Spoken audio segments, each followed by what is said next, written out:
Welcome to the All New Marvel Roundup, the Southgate Media Group's weekly guide to the Marvel Comics of the week. As always, I am Phil&rsquo, joined by Charlie&rsquo. Alright, let's get into it. Another big week. I will start with Uncanny Avengers Annual Number 1. two issues in, we already got an annual. But we get a little bit of Avengers in here, but this is mostly the story of the Ghost Dancer and the Emerald Warlock, and I think you said you saw the preview or whatever with the flashback with them and the young hot Agatha Harkness. Yes, hot Agatha Harkness made me want to buy it, but I wound up passing it out in the store because, man, $4.99, and you know. To have the annual for the third issue, it's like, really? Anyway. But yeah, so tell me about Hot Agatha Harkness. Well, yeah, in the flashback, they're the three of them are meeting with Major Alan Dakor. He's like I guess he's a military man, but he must have knowledge of sorcery because he uses it. He was using it against the Nazis. The fight, who is he fighting? Hilda von Hate. She witch of the SS. But I guess he wants to get the others together for some kind of mission for the American government. I think they said this is 1947 because later on they showed they're on the mission and they're with the Wizard. And they show Cap, but they show, it's 1947, so it's not Steve Rogers, it's Jeff Mace. Yeah. Yeah. So, they do their thing. Well, I guess, supposedly they're, who is this? They were trying to, actually, that would be William Nussland, not Jeff Mace, I think. But, yeah. Or did they say no? Agatha Harkness calls him. She goes, Mr. Mace, Jeff. You're a credit to your predecessor. Okay. So unless they got it wrong, but yeah, they called him Jeff Mace. Yeah. I'm trying to remember when the What If when William Nussland dies was because in that one it was. Yeah, I had to look up when Kennedy became a senator. Huh? Yes. But yeah, so they're going after Hilda von Hate. And then they flash to the present, and the Emerald Warlock and Ghost Dancer are like old men, and I guess a new mystical threat must have some connection to what happened in 47's rearing its head. So they call in help, of course. Who they call? Old Steve Rogers. Mm-hmm. Because the Emerald Warlock calls him Captain America, and he goes, "No, I'm just Steve Rogers now." Another man bears that shield, and the Emerald Warlock's like, "Well, for some of us, you'll always be Captain America." Mm. So yeah, Steve and Quicksilver and Brother Voodoo show up because I guess things are going crazy worldwide. So they show the rest of the teams like helping keep that in check. There's a panel of Deadpool. I guess he's in Venice in a gondola, and he's like smacking guys with a paddle. Well, those are supposed to be zombies, right? Yeah. They're like normal people. They're like in a zombie like state. I don't think they're like true zombies. Yeah. Or they are true zombies as opposed to the undead zombies that are popular now. They're more of the traditional voodoo zombies. Mm-hmm. But yeah. So Steve, Quicksilver, and Brother Voodoo go with them, and it's basically a story about the Emerald Warlock and Ghost Dancer because even Steve's like, well, we'll cover you, and you can go inside and take care of the big threat, which is some kind of demon who says, thanks to everything Hilda von Hate was doing, she left a small gateway open that the demon, this demon was able to push through. But then they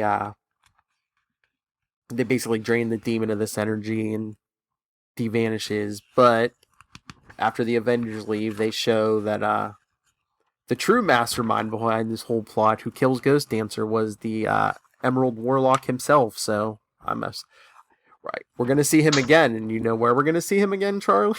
I believe that is the Scarlet Witch because he's got some vendetta against her Yeah. for some reason. Yeah. Even last page even says the Emerald Warlock will return in Scarlet Witch. Yes.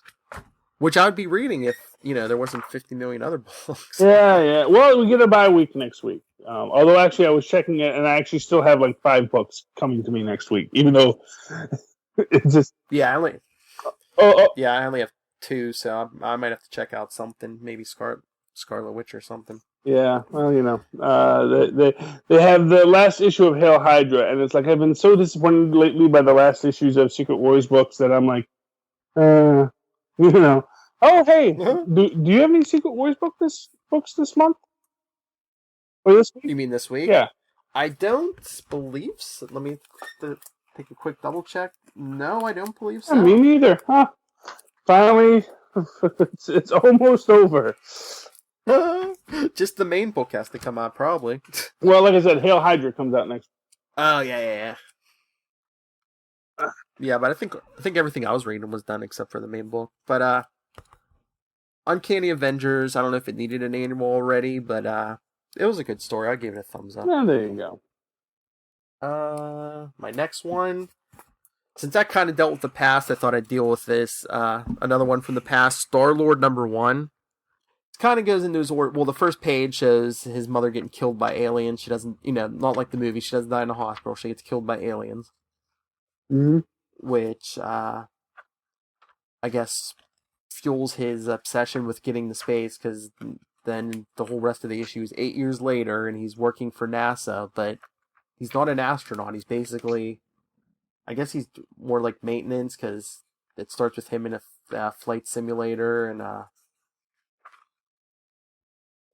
it's just him saying how much he wants to, get into space. But the big project going on is, I guess NASA has a captured Kree warbird, and everyone, all the big, all the fighter pilots are trying to figure out how to get the warp drive to work. Hmm. And Peter, I don't know, just the way they draw him and everything. Peter looks kind of young, so I don't know. I'm assuming he's got to be early 20. He can't be older than early 20s. But I mean, he looks really young. But yeah, he gets in the fight with one of the astronauts because he calls Peter a grease monkey, because Peter has the idea of everyone's trying to push the engines to get it, the warp drive to activate, and he's like, well, why don't you just it's like, instead of doing it so hard, he's like, cut the thrusters for a second and then hit it, and they're all like, that's the opposite of what we're trying to do. And later they show Peter, he's Commander Chang, I guess, who's in charge, was a friend of his mother's. That's how he got his job. But she's like, you're always sneaking around, lying, and solving arguments with your fists. What would your mother say? And I guess she's about ready to fire him. So T's all mad because he washed out. And he's like, well, what if I didn't wash out? And basically he takes the Kree Warbird, and right as he's gonna get shot down, they're like, surrender, bring the craft down, and he's like, oh, negative. He's like, this is Tony Stark just taking out for a spin. Hope you don't mind. I am very rich, So of course they start firing on him, and he implements his idea for the warp drive, and it actually works.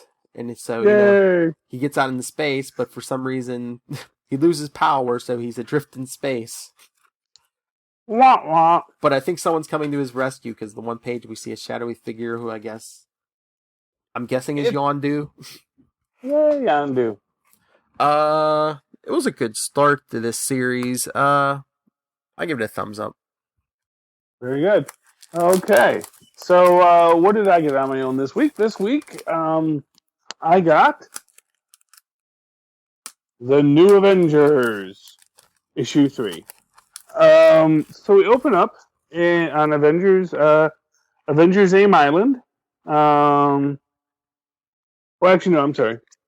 That's just the teaser page. We actually open up in the Castle Tarnala, the far end of the Andromeda Galaxy, where this group of Kree-Skrull hybrids are talking about this ancient prophecy and this prophesized leader who will lead them, and their elder sends them off to go find this prophesized leader.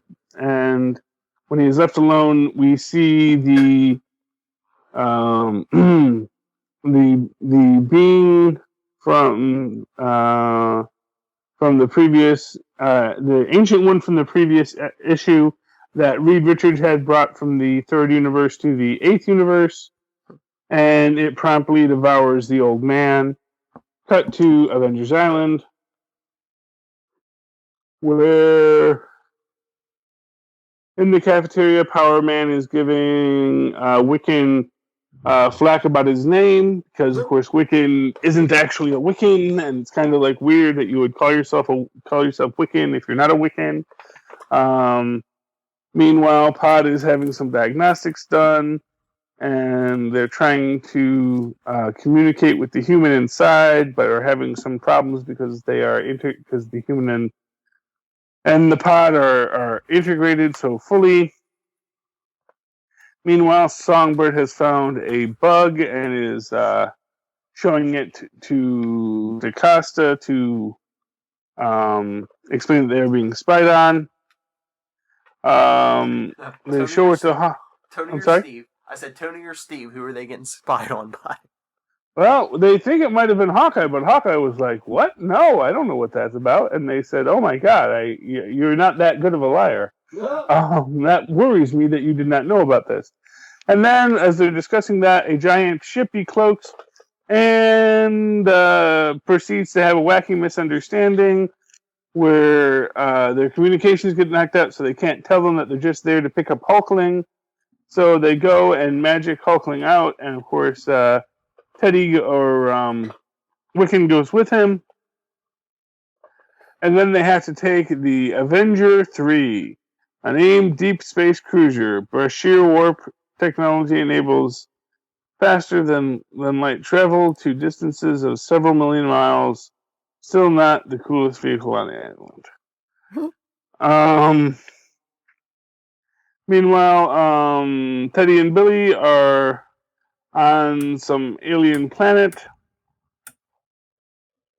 And they tell Hulkling that, if he can if he enters into this big glowy evil thing that will prove his worth, he goes in, brings back a sword, and they're like, "Oh, you have pulled the sword from the stone," kind of thing. And so he is the once and future king of the Kree-Skrull hybrids. It's a decent book, no complaints. Aside from, only $3.99, only $3.99, so it gets a thumbs up from me. And then the next book I got, which was a $4.99 book, Ms. Marvel #1, and man, I sure hope Ms. Marvel was holding the line at $2.99 for a while, and now their #1's at $4.99. It worries me that she's going to be a $3.99 book going forward. Mm-hmm. Not that I won't pay it, but it was always nice having one inexpensive book in the bag. Mm-hmm. Anyway. So we get everyone's talking about how the world was supposed to end and didn't end, and isn't that weird? And Kamala is so super stoked because she is running with the Avengers. But this is, as she says, a problem of plenty. But problems of plenty are still a problem, and she is finding that her non-superhero life is getting very much in disarray. And, it strikes me here how much the story of Kamala is sort of echoing the story of Peter Parker, and I I really enjoy it. And it brings this kind of old school charm to the book.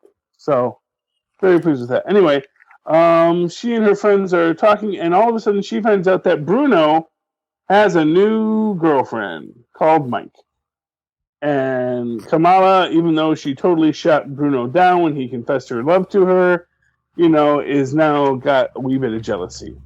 And it's a superhero comic book. Very little superheroing. In fact, almost none.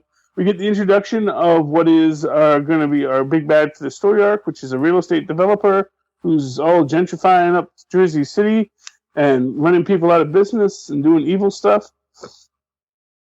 But that storyline doesn't last very long because eventually, after Kamala and Mr. Radislav make a run for it from from a bunch of angry predator drones, she meets up with Bruno, and we get this nice little flashback about how Bruno wound up with Mike. And basically, what it is that for the past 8 months, Kamala has been very busy doing superhero stuff, and they keep on showing her fighting this giant frog, which is sort of like, I guess this is her new arch rival, is giant frog guy.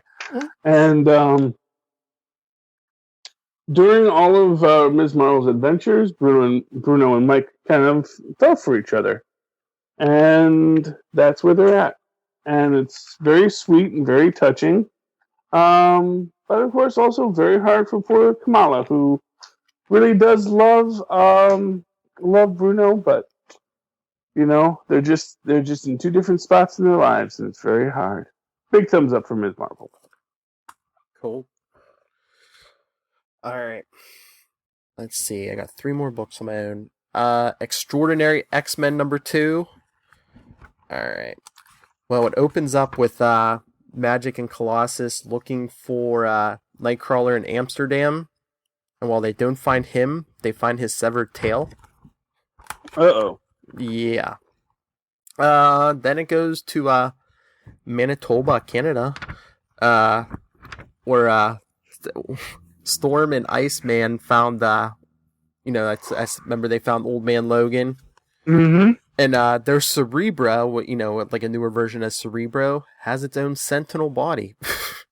Oh, well, that could not go wrong, I'm sure. Of course not. But, Storm and Iceman are asking him, why aren't you dead? And he's asking them, well, why aren't you dead? Fair enough. So they discuss it, and, he's telling him he's basically from the future, and Iceman goes, so this is a time travel thing, huh? He goes, I mean, what would the X-Men be without a time travel thing? So he asks Logan, he says, if you're really from the future, he's like, do you know things like, what about, about Terrigen Mist or Mpox? And Old Man Logan's like, no, I don't know about anything about that, but I just know things don't end well. And Storm's like, well, we need help, come back with us, Cyclops is dead, and mutants are all scattered and dying, and he's like, no, you shouldn't have come here. And Storm's like, what happened to you? The Wolverine I knew wouldn't turn his back on the mutant kind. And he's like, well, I ain't the Wolverine you knew, not anymore, so just stay away from me. And then it goes to Brooklyn, where teenage Jean Grey is, I guess she's on a date with one of her fellow students. And then they're leaving the restaurant they were at, and they see a who they think is a mutant getting beaten by some guys. And so of course Jean has to step in and stop it, and her date totally freaks out, and then she tells the mutant she can help him, and she has a safe place to go. And he's like, mutant? He's like, I'm not a mutant, I'm an inhuman. He's like, don't touch me, you mutie. Oh man. Yeah, so even the Inhumans want nothing to do with them. So then back to Colossus and Magic. They're trying to track down. They're in the sewers trying to track down Nightcrawler, and some evil mutants attack them, and that should be a clue who their boss is. But back at the X Sanctuary, Storm and Iceman come back, and they reveal Forge was the one who gave Cerebro the Sentinel body. But then back in the sewers, they show, of course, evil mutants attacked Colossus and Magic. So who's their boss? Of course, it's Mr. Sinister. Who said now he wants to play with the Rasputin bloodline and not, first he was after the Summers bloodline, now he's after the Rasputin bloodline. And then there's an attack.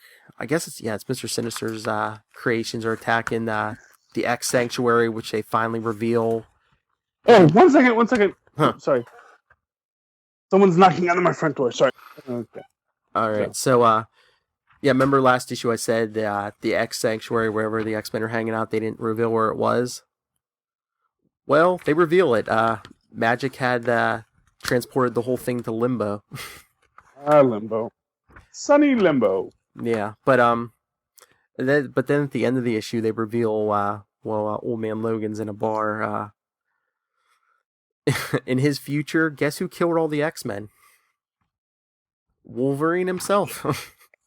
Yes, I know. I guess. Did you not read the Old Man Logan series? I did. I forgot it. I forgot that, but Oh yeah. It was Mysterio. He tricked him into believing that they were attacking.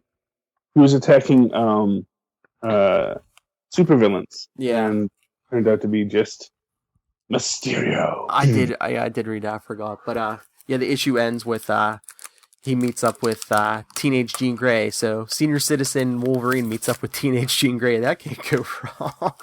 Yeah, we're not shipping these two. Okay, no ships allowed, kids. It's a no shipping zone. But that's a thumbs up for me. Cool. And my next one I'll get into is Black Knight #1.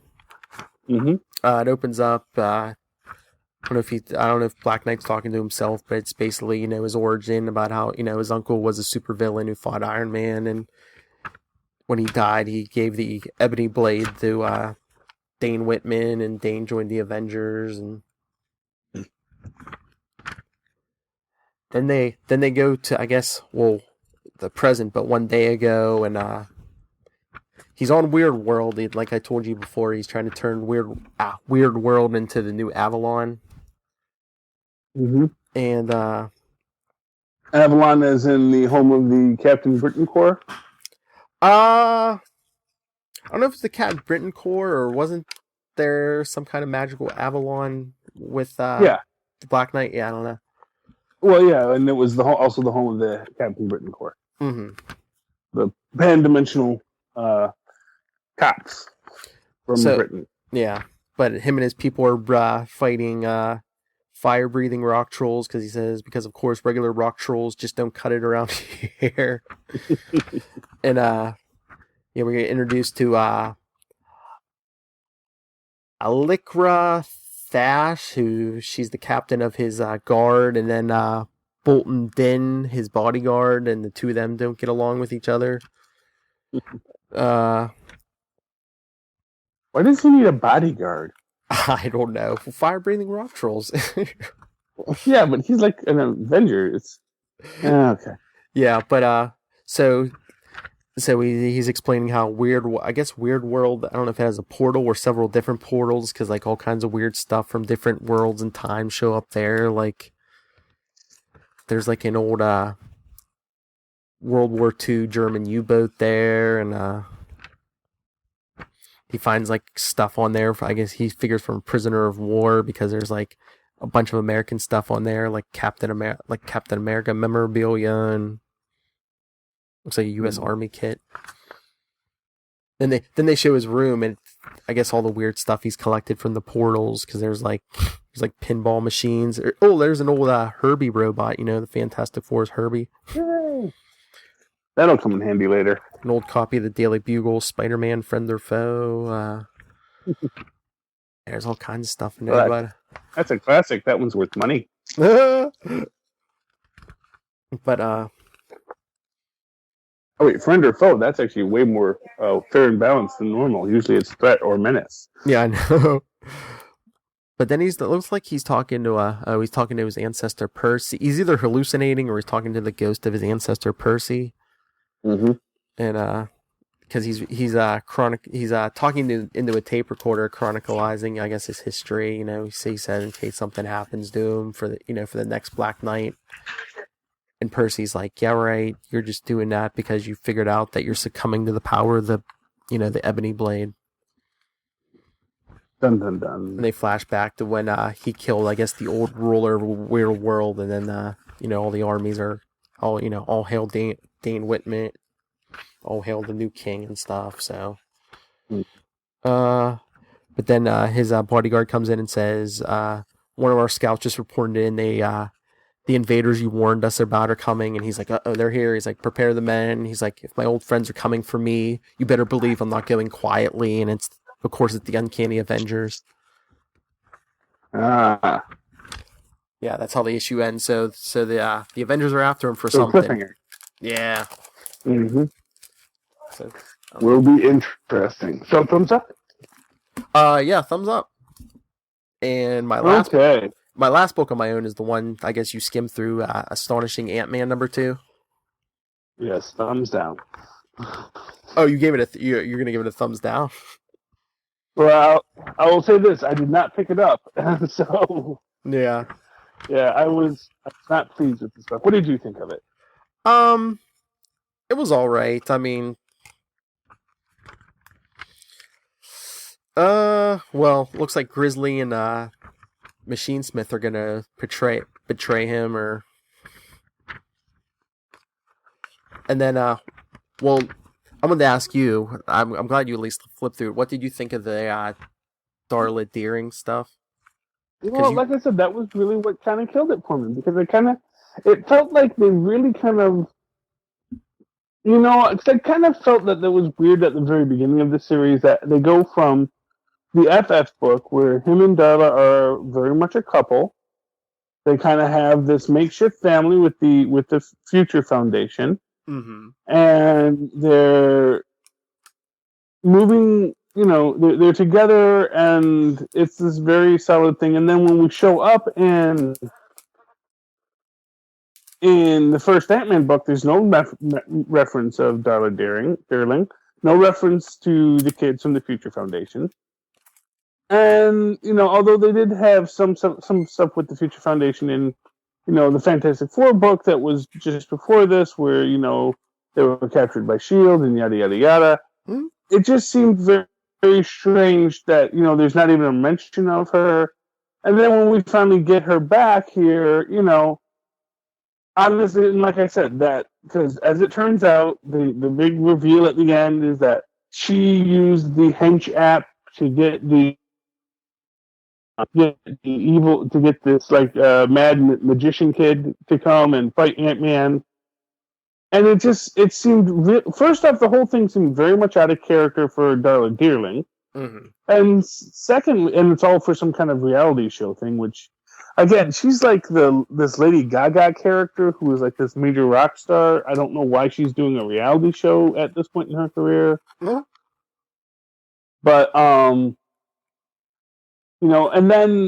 then to move even beyond that, it just I kind of felt that this whole Ant-Man arc, this whole Ant-Man reboot has very much been emphasizing Ant-Man as this Scott Lang as this real kind of a jerky guy who doesn't realize he's a jerk, who does a lot of things that make him really objectively a jerk to people. Mm-hmm. Very self-serving, and I don't really see where they're getting that from. Because I don't really think that was even. I mean, that certainly hasn't been how Scott Lang has been depicted prior to this in comics, and it's not even really in keeping with the way that he's depicted in the movies. It just seems like they upped his naivete is off the charts because it's like he's hanging out with Machine. Grizz, maybe you can make an argument, but Machine Smith, he is straight up Hydra. He's straight up world dominating villain. That he's just trusting him to be a part of his team. And, it doesn't make a lot of sense. And then, like I said, and really the whole Darla Deering scenario, it just I just said, what? I don't know where they're going with this Ant-Man, but I think I'm done. Yeah, because I mean, she was even yelling at him at the end. She's like, you didn't even text me to break up with me or call me or anything. She's like, you just disappeared. And I just don't get that. I don't. That's not any Scott Lang that we've seen prior to this. yeah, Prior to this, Scott Lang, he's a guy. He's got his troubles, but he was always a hardworking man. So that was the thing, is that Scott Lang was always like a real workman in the superhero community. Very blue collar workman guy. Oh yeah. He was an electrical engineer. He didn't do a lot special, but what he did do, he did well, and he was very dedicated to his work as a superhero. And then it just seems like they, for whatever reason, have just completely made him into just this gigantic screw up, and I don't really know where that's coming from. Yeah, but did you see the last page? I did, but you'll have to remind me. Well, I guess next issue's a team up with Sam Wilson. Oh yeah, and it's like, I'm not. Yeah, I'm like, you're about to talk me out of this book. Well, I mean, I'm honest with you. I've already talked myself out of this book. I mean, I might browse it when it comes out, but mm-hmm. I'm not feeling the characterization for Ant-Man. I guess maybe it's interesting, but yeah, I hear you. Marvel is doing so many good books. It's hard to argue for any book that's just on the level, Mm-hmm. Oh yeah, so many books, yeah. I mean, you look at and just as a comparison, you look at Ms. Marvel and you look at Thor this week, which really are just some phenomenal books. Mm-hmm. And I mean, Ms. Marvel, it's such a human book and with such great characters and great characterization, and they're just people you want to read more about. And I just don't want to read any more about Scott Lang. It's like they haven't endeared him to me, Mm-hmm. And they haven't done enough with his supporting cast either. And that's the other thing that I think about this is that, Scott's actually got a pretty interesting supporting cast with Miss Patriot and Grizz to some extent.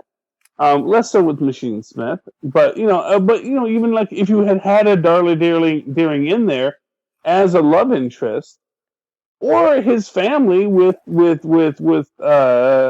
Cassie, that might have been it might be more interesting, but you're putting all of this story on Scott, and he's just not that interesting a character in the way they're presenting him. You know what I mean? Yeah.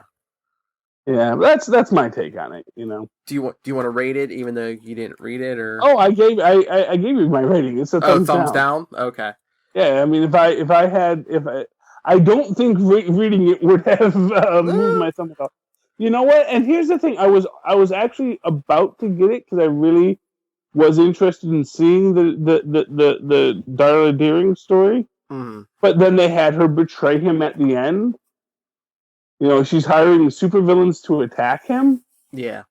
And it's like, where is this coming from? What is this? This doesn't make any sense. Any of it. So I just, I kind of... And then she straight up lies to him when she says, oh, I'm going to fire my manager. And then, no, her and the manager were on it from the very beginning. For some stupid reality show. And really, making her into just really kind of an awful person too. Yeah. And it's like, where does that come from? I mean, granted, we don't know that much about Darla Deering, but she was a person who had no superpowers, but because she was asked to help people, did. Yeah. That's the thing of it, is she did because she was asked to do this. I think they're just playing it where she was hurt by Scott Lang. That's why she did it. If it was anyone else, she wouldn't have done it. Yeah, but it just... Yeah, I know. I hear you. I mean, I'm not going to give it a thumbs down, but I think I'm going to give it a thumb to the side. Because I hear you. I felt disappointed in this issue. Yeah. It's kind of depressing. Yeah, it really is. I mean, I kind of, there are times, like last week, there was a lot of books I was down on, and and the thing is when you're down on a book, I'm kind of in this spot where there's so many other good books that I could be reading. Yeah. Which is why I kind of like my, my 5-book rule, Mm-hmm. Because it forces me to say, is this really a book I want? Is this really a book? Even if it's a decent book, it's like this. If Ant-Man had come out and I had no other books this week, yeah, of course I would have picked it up. Mm. I would have read it. I might have even, because I had actually spent money on it, given it a better rating because I was invested in it at that point. Mm. But as it was, because I didn't have to buy it, I could walk away from it and walk away from the book as a whole, which is what I've done now. It's no longer on my pull list, and that's what you Mm. get, Marvel. That's what you get. All right, well, let's get to something better. One of the books we both read. Yeah, so let's see. What do you want to start with? Capwolf, Deadpool, or Thor? Let's do Mighty Thor #1. Thor #1. And it surprised me to say this. I kind of think this is probably my pick of the week. It really hit a lot of great points for me. Mm-hmm. It's definitely a thumbs up. We got a lot of interesting, and this is actually something I was thinking about with the concept of Thor and sort of this, how the all different Marvel is kind of intending to echo classic Marvel origins, while at the same time putting their modern twist on it. In fact, I like to think of this as sort of like, they did this series a while back at DC called Just Imagine, which was all these DC characters, Wonder Woman, Superman, Batman, but Yes. what if Stan Lee had created them? Mm-hmm. Was like, and I kind of like, this sort of takes me as this Just Imagine variation, because it's like the same basic premise of Thor, human doctor, frail, finds the mighty Mjolnir and is imbued with the powers of Thor. And that is very much what we're getting here. And I'm loving how powerful Roxxon is as a corporation, that they've got their own like weather satellite. Mm-hmm. And it's actually a weather space station. And then you've got all the light elf bodies. I mean, that, which is just, way over the top. But, it's very interesting seeing, her calling me Mjolnir and it coming to her, and she becoming Thor. And I also like how this is, it's interesting to me because it is, of course, as she said to Thor, there is a cost for magic. And the cost is, yes, she can be healed as Thor, but that undoes all of her chemotherapy. Mm-hmm. Which is a very interesting take on it. Although I don't know if her argument as to why she doesn't just stay Thor all the time makes much sense, or necessarily why she's not using a when Volstagg asks how her leeching went, which is just a great scene, that this so-called hospital does not have a bed of phoenix feathers or any scalding hot healing stones. It's just, it's basically, the Spanish Inquisition, as Dr. Bones would say. Or even that page. Even that page after she brings the satellite down, and Iron Man's asking her, "Do you know what's going on?" She goes, "I," and takes off. And he's like, "Okay, then, nice chatting with you." And I love Doctor Strange is like, "Tell me you didn't just ask her out again." Pretty much. It is. I mean, it's a great book, and I love the. I'm so hoping that Volstagg is a regular on this, because I love the interaction between Volstagg and Dr. Foster. Yeah. And it very much reminds me of what I imagine a Sif and Volstagg storyline would be. We find out that Odin has pretty much gone off his nutter and has locked up Freya in his dungeon. Mm-hmm. And it's a very interesting take on things. And then, of course, and one of the big reasons I grabbed this book is our final reveal. Oh, yeah. And will Loki join the thought, the circle of evil thing? Whatever this group of bad guys are, the in the yawning void. I was gonna Yeah. say, when will these cabals learn they can't trust Loki? They keep on inviting him. Well, he's such a charmer. I know, but he betrays everyone, and it's like, oh, that's a good idea. Let's bring Loki. He is the god of lies. So if I'm talking to you, I'm probably lying. I hope we're going to get Verity Willis in here somewhere. Because, of course, and this is what we know, is that Loki knows everything that happened. He's coming back and he knows everything. So it's going to be interesting to see how that plays out. Yeah, no, big thumbs up from Mighty Thor. Great book. So did you say it's your pick? Yeah, Thor is definitely my pick of the week. Close second is Ms. Marvel, but Thor definitely got the number one pick. Ms. Marvel, I think, was a great story, but it was not a it was a great teen book, but it lacked a little of the adventure. Mm-hmm. And not that you necessarily missed it, but Thor had everything. Thor had that great character and the adventure, and so that's why Thor is my pick of the week. And I'm gonna have to cheat again and do two picks, but yeah, Thor is my first pick of the week because even just the art, I thought it had beautiful art in there. Oh yeah, and that cover, man. Oh, I mean that wraparound cover, and then They give you the black fold and in. one, yeah.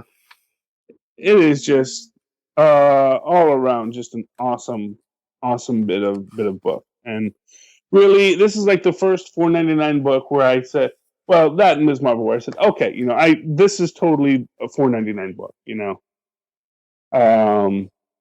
Just really awesome. Oh yeah. So, what's your next book there? What's your next pick of the week? All right, I was gonna say we'll get to my other pick of the week. Captain America. Sam Wilson, Captain America #3. You see, I was actually a little soft on this one. I mean, it wasn't. I mean, it might have been a little less than like 1 and 2, but Yeah. I don't know. I'm just digging it because it's got that old school vibe. They're bringing in all the old stuff, and like I told you, I like a Captain America more that's like his own superhero and isn't part of Shield. That goes a long way with me. Oh yeah, and like I said, there's nothing. Here's what I'll say. There's nothing bad about it. Mm-hmm. Yeah. I think the whole Capel thing might have slowed it down a little bit. Yeah. Well, it did, and I think the thing about the Capel thing is it kind of came out of nowhere. It didn't really seem to make a lot of sense, and then just sort of gets resolved with a bunch of hand wavium at the end. Yeah, it was like it was a gimmick, So. Yeah, and then it's like, oh well, mine is just temporary. It's like, why, huh? What, why should it be temporary? How is it? It's hard to understand exactly why. And then, yeah, because I mean, when Steve Rogers was turned into Capwolf in the '90s, it wasn't like that. He had to get an antidote, and it took effect right away. But maybe because it wasn't Malice, maybe because it wasn't Carl Malice who did it. I don't know. Yeah, well, no, I mean, and I can see maybe he didn't want to do a more thorough thing on him, or maybe there's extra treatments you had to do to make it a more solid thing. But then also it's like, oh, I'm going to turn this guy who's out to kill me into a wolf, which is a pretty powerful thing. When you see just previously he turned a guy into an iguana, and and it's like clearly is not having a good day, and it's like Iguana Cap would have been way less likely to bite your head off. I liked the Serpent Society or Serpent Solutions reveal, although also within this I don't quite understand. I don't quite understand the marketing aspect of this. Well, I guess they're saying that it's there's all these pharmaceutical things and body modification and whatnot. But it just seemed a little odd. And I don't know, man, the Whisperer. Although, you know what I'll tell you? Do you know what this speaks to? That the Whisperer is the one revealing the secret? kind of feeds into your idea that the Whisperer might be Diamondback. Yeah, maybe, because, she was part of the Serpent Society. Exactly, and when we last see her, she's running off with Constrictor. Oh, And, yeah. and although Constrictor isn't shown here in the Serpent Society, that's their crew, so it wouldn't surprise me if that might be part of the story. So, and if nothing else, I'm sure we'll get Diamondback back into this because she's, of course, is part of that, 90s Cap revival that we're going through here with D-Man and Sam and everything. So, I know. I'm waiting for John Walker to come. Yeah. Well, John Walker's out there, so Yeah. it'll be But, interesting if he's still running around with the Dark Scarlet Witch. Oh yeah. Yeah, because that's where they left him after Dark Avengers. Was he was very much her thrall. Yeah. But I was gonna say, if we didn't get Capwolf in this issue, we never would have got that line. A flying werewolf and a communist. I liked him better before. Yeah, well, I just like, and of course, where is he? He's a I didn't quite get flying anywhere. I was with him before, but this has gone too far. Yeah. Anyway, yeah, but it's a thumbs up for me. It definitely is. But it was like one of these books where I was like, are you putting too much stuff in here that's just to it kind of seemed like a very jokey issue, and also kind of seemed like a lot of things were set up just so we could have the jokes. Yeah. And I was like, and like the guy who got turned into the iguana, I mean, not for nothing, that was heart-wrenching. And they drew him in a very heart-wrenching style. And yet we don't really get much after that. We don't worry, the guy who got turned into an iguana is going to be okay, I mean, we get that, Juan, the guy who got turned into a freaking, cool hawk or falcon thing. That's cool, but, that he's going to be okay, but no real mention of everybody else. And and I was also kind of disappointed that they did have the Warthog Man, but they didn't have a Rhino guy there. For Bebop and Rocksteady. It's like, you put Bebop but no Rocksteady? But aside from that, I mean, yeah, it was a positive book, and it was nice having Misty Knight in there, and it was good all around. Although, and I like her, like, not liking being treated like a sidekick, kind of. This speaks to, Falcon was never Cap's sidekick. He was always Cap's partner. And, maybe Cap needs to realize that Misty is a partner, not a sidekick. And she be Captain America and Misty Knight. Yes. But yeah, that was my other pick of the week. But let's get to our last book. Last book, Deadpool. More craziness from Deadpool. The world's greatest comic magazine. And actually, this was something I wanted to bring up here.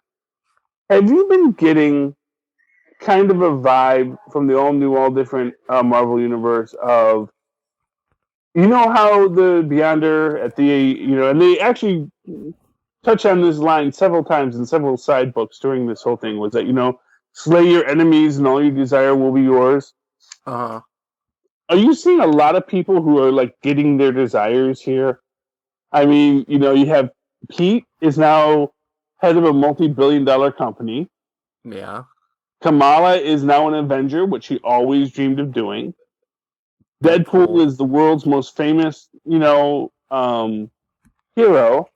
And, and maybe even one can argue that from Tony Stark's perspective, he's no longer put upon to be the leader. He can actually just focus on his inventions.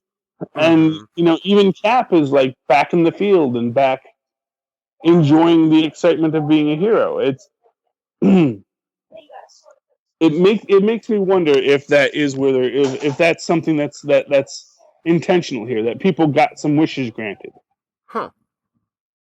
That's interesting.